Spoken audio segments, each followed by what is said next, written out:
Gadis sama sekali tidak menyangka. Setelah gadis itu menemukan tunangannya berselingkuh, ternyata adalah profesor universitasnya sendiri. Namun pada hari itu di kelas, pihak tersebut sepertinya juga mengenalinya. Bahkan secara khusus memanggil namanya di kelas untuk menjawab pertanyaan. Gadis yang tidak bisa berdiri karena minum. 4 kata, putus asa, jelas tertulis di wajahnya. Dia hanya bisa berdoa dalam hati agar jangan sampai dikenali.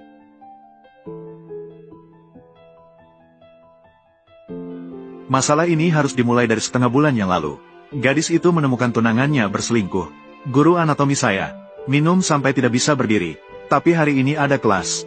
Gadis yang tidak bisa berdiri karena terlalu banyak minum. Saat berbalik, dia tersandung. Hampir jatuh. Ditangkap oleh seorang pria yang bau alkohol. Dalam keadaan bingung, keduanya menghabiskan malam yang liar. Setelah itu, gadis itu terus berusaha melupakan kejadian ini. Namun hari ini ada kelas. Dia mengangkat kepala dan melihat. Seketika dia tertegun. Profesor yang baru saja masuk ke kelas memiliki tatapan yang dalam. Bau darah yang samar di tubuhnya. Sama persis dengan pria malam itu. Gadis itu tiba-tiba merasakan dingin di punggungnya. Belum sempat pulih dari kejutan. Suara profesor terdengar selanjutnya. Saya minta salah satu mahasiswa untuk menjawab pertanyaan saya. Tidak terlihat, tidak terlihat. Mahasiswi di tengah baris ketiga ini. Silakan jawab bagaimana cara menentukan apakah mayat tersebut terpapar. Gadis itu berpikir dengan cepat. Berusaha tenang, dia berdiri. Merkuri masuk ke ginjal, arsenik masuk ke hati.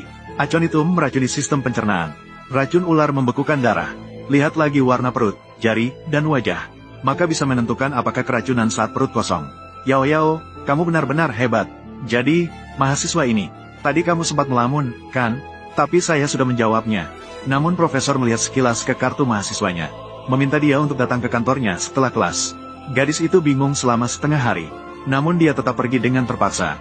Dia merasa gelisah di dalam hatinya. Takut profesor menyusahkan. Tak menyangka masuk ke dalam kantor. Profesor Zhou memberikan segelas air hangat. Dengan nada yang peduli. Bertanya karena melihat wajahmu tidak baik. Apakah kamu tidak enak badan? Gadis itu mengira dia tidak mengenalinya. Segera berdiri dan ingin pergi. Namun baru melangkah 2 langkah. Ditahan oleh profesor. Itu kamu malam itu, kan? Bukan saya bahkan belum mengatakan malam yang mana. Pasti bukan saya. Saya ingat ada tahi lalat di punggung tanganmu. Itu saya, lalu bagaimana? Kamu tidak akan meminta saya bertanggung jawab, kan? Melihat bahwa tidak bisa ditutupi lagi. Gadis itu segera memohon kepada profesor. Malam itu hanyalah sebuah kecelakaan. Anggap saja tidak pernah terjadi. Kami mempertahankan hubungan guru-murid yang normal. Saya pasti akan belajar dengan baik. Setelah mengatakannya, dia berlari dengan panik. Sebulan kemudian, di koridor saat istirahat, gadis itu tiba-tiba mual. Kebetulan dilihat oleh profesor yang lewat. Profesor merasa ada yang tidak beres melihat situasi itu. Mengingatkannya bahwa haidnya datang. Begitu kata-kata ini keluar, gadis itu seolah-olah terkena mantra beku. Seketika dia terdiam. Dia baru ingat, haidnya sudah terlambat hampir 2 minggu. Gadis itu segera pergi ke apotek untuk membeli tes kehamilan. Melihat 2 garis merah, seketika kakinya lemas. Selain malam itu, dia tidak pernah berhubungan intim dengan orang lain. Anak itu pasti milik profesor. Dalam keadaan terpaksa, dia menemui profesor, memberikan laporan tes kehamilan. Pertama-tama, saya ingin meminta maaf padamu. Malam itu saya minum alkohol. Kamu lebih bisa mengendalikan dirimu. Bagi kamu, pendidikan adalah yang terpenting. Pilihan terbaik adalah menggugurkan. Gadis itu mendengar kata-kata ini. Matanya langsung memerah. Dia mengangguk sebagai tanda setuju. Namun, saat dia hendak pergi, profesor itu berkata lagi bahwa ada pilihan kedua. Kita menikah. Gadis itu kehilangan kepercayaan pada pernikahan karena pengkhianatan mantan pacarnya. Dia sudah lama tidak percaya pada pernikahan. Namun, profesor itu dengan serius menyatakan, aku berbeda dari pria lain. Tidak merokok dan tidak minum alkohol. Pekerjaan stabil. Libur 2 hari di akhir pekan. Juga ada libur musim dingin dan musim panas. Memiliki cukup waktu untuk menemani gadis dan anak. Kata-kata ini membuatnya merasa sedikit tenang. Hamil tidak terduga. Orang tua pasti akan khawatir.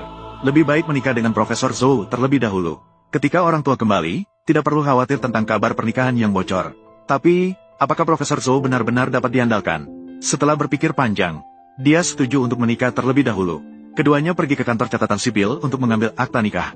Melihat Profesor sangat akrab dengan Liu Cheng, gadis mulai curiga. Apakah kamu yakin ini adalah pernikahan pertamamu? Tentu saja ini yang pertama. Jika tidak percaya, coba saja.